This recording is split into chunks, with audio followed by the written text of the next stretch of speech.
Hello friend केम छो। I hope के तमे बधा एकदम मजा में हशो।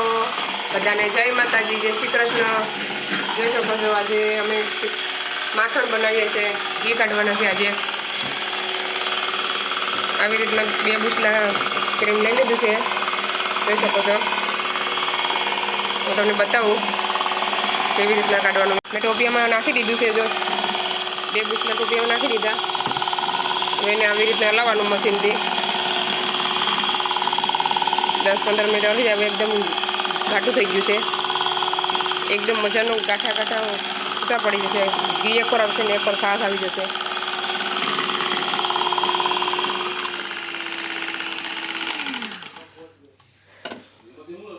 આવી રીતના ક્રીમના બુસલા મળે અહીંયા।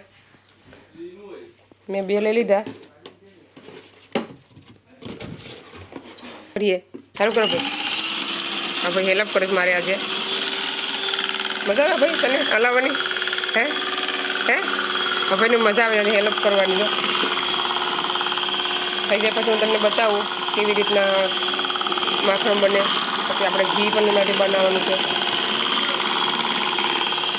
લઈ લેવાની 2 ઓલાવાળી છે, જો 2 પાખાવાળી મોટર છે।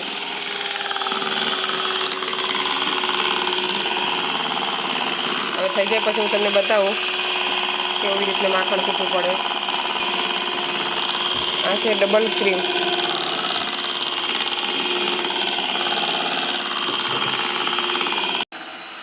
અત્યારે હાંસ પડી ગઈ, 6:30 થવા આવ્યા અને આપણે શાક બનાવીએ। ભાઈ માખણ કાઢે છે એને કાઢવા દઈએ। જોઈ શકો છો આપણે આજે પાટલા બનાવવાના છે। ચાલો આપણે પકાવવા મૂકી દઈએ ખાયગા, પછી તમને હું માખણ બતાવું કેવી રીતના નીકળે। જો અત્યારે ઘરમાં રસોડામાં કંઈ તો ભાઈ કે થઈ પણ ગયું। જો આવી રીતના એકદમ ઘાટું પડી જાય છે, પછી પાણી એકરતું માખણ એકરતું ઉઠી જાય।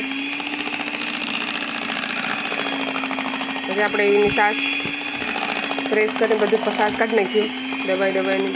પછી આપણે માખણ તાવા મૂકી દઈએ। કેવી રીતના એકદમ છૂટું થઈ ગયું। હેલ્પ કરું ભાઈ?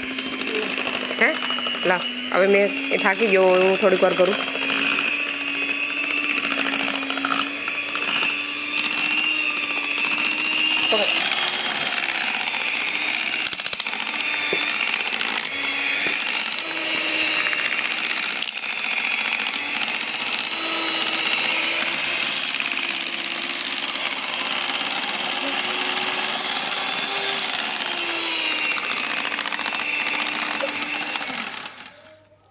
જો કેવી રીતના આમાં જે બની જશે ને પછી હાથમાં એક જરાક પણ નહીં છોટે।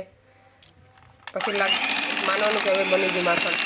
અત્યારે હાથમાં હજી છોટે છે।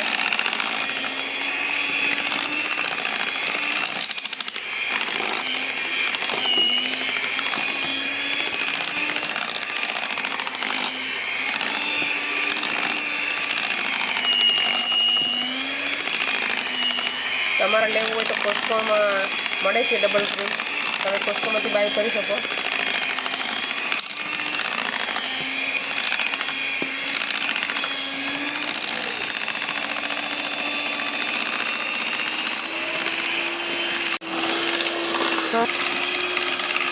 ચાલો તો આપણું માખણ ઓલમોસ્ટ થવા આવ્યું છે, જોઈ શકો છો। સાસ બહાર આવી ગઈ, માખણ એકઠું થઈ ગયું। હજી થોડીક વાર 5-7 મિનિટ હલાવી ગયું એટલે આપણું માખણ એકદમ રેડી। પછી તમને કાઢું ત્યારે બતાવું કેવી રીતના એને સાસ સીધી કરવાની। આપણે જ્યારે બનાવવાનું હોય ત્યારે 2 કલાક પહેલાં ક્રીમ ફ્રીજમાંથી બહાર કાઢી લેવાનું, કંઈ ફટાફટ થઈ જાય। ફ્રીજમાંથી કાઢીએ ને તો બહુ વાર લાગે, ઠંડુ હોય એટલે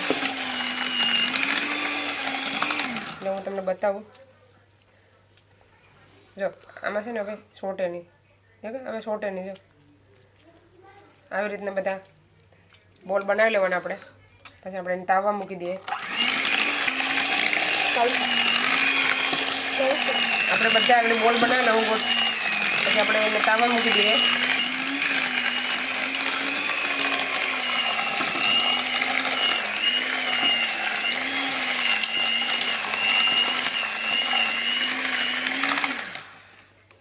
ચાલો તો આપણે પહેલાં કાઢી લઈએ થોડું, પછી આપણે પાછા લઈએ જે બાકી એના માટે.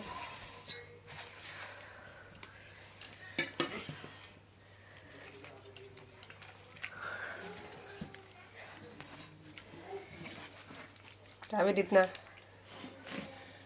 બોલ બનાવી લેવાના બધા. જો સાસ જુદી પડી જાય ને પછી આપણે પાછી એને એકવાર ધોવું પાણીથી, સારા ઠંડા પાણીથી.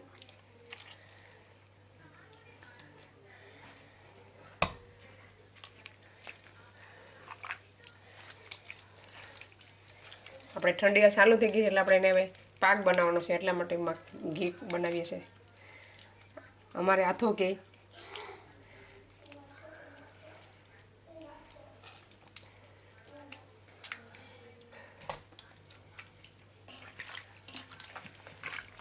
પાણી જ નમે નહોતું નાખ્યું, એમને પાણી વિનાનું જ હતું. કેટલી સાસ નીકળી જો. કોઈ સાસ પણ યુઝ કરે, અમે કરીએ, અમે આગળ ફેંકી દઉં સાસને. પી છે? હા પી કે ને તારે પીવી? મસ્ત લાગે.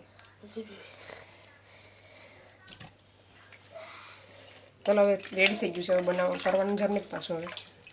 હવે ડાયરેક્ટ આપણે ઠંડા પાણી ધોઈને તાવા મૂકી દઈએ.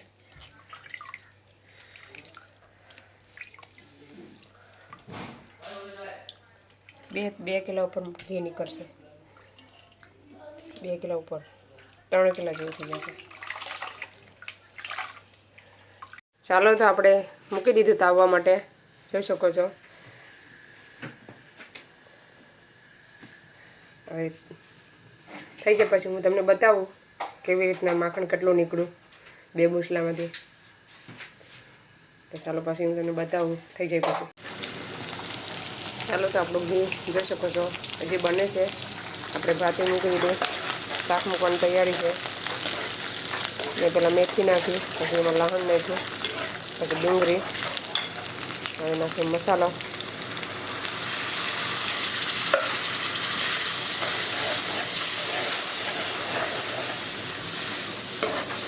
એને પાકવા દઈએ. ચાલો તો ફાઇનલી આપણું ઘી બની ગયું. હવે આપણે ગેસ બંધ કરી દઈએ. ઠંડુ પડે પછી તમને બતાવું. ગેસ મેં બંધ કરી દીધો. શાકમાં પાણી પણ નાખી દીધું.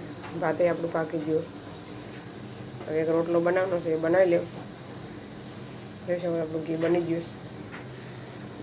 2 કિલોની ઉપર નીકળું એ પણ લીધું. આ ગાંઠા દેખાય છે ને, અમુક સાસ રહી ગયું હોય ને એના ગાંઠા છે, જોઈ શકો છો. મસ્ત મજાનું થઈ ગયું. હવે આપણે અડદિયા પાક બનાવ્યું ને પછી તમને બતાવ્યું કેવી રીતના હું અડદિયા પાક બનાવું છું. તો ચાલો આપણું શાક પણ અડી ઉકળી જાય એટલે ઢાંકી દઈએ, પાકવા દઈએ ને પછી રોટલો કરી નાખીએ. ચાલો આ વિડીયો અહીંયા સેન્ડ કરીએ છીએ. તમને વિડીયો કેવો લાગ્યો લાઈક શેર સબસ્ક્રાઈબ કરી દેજો. મળીશું નવા વિડીયોમાં. ત્યાં સુધી બધાને જય માતાજી, જય શ્રી કૃષ્ણ, બાય.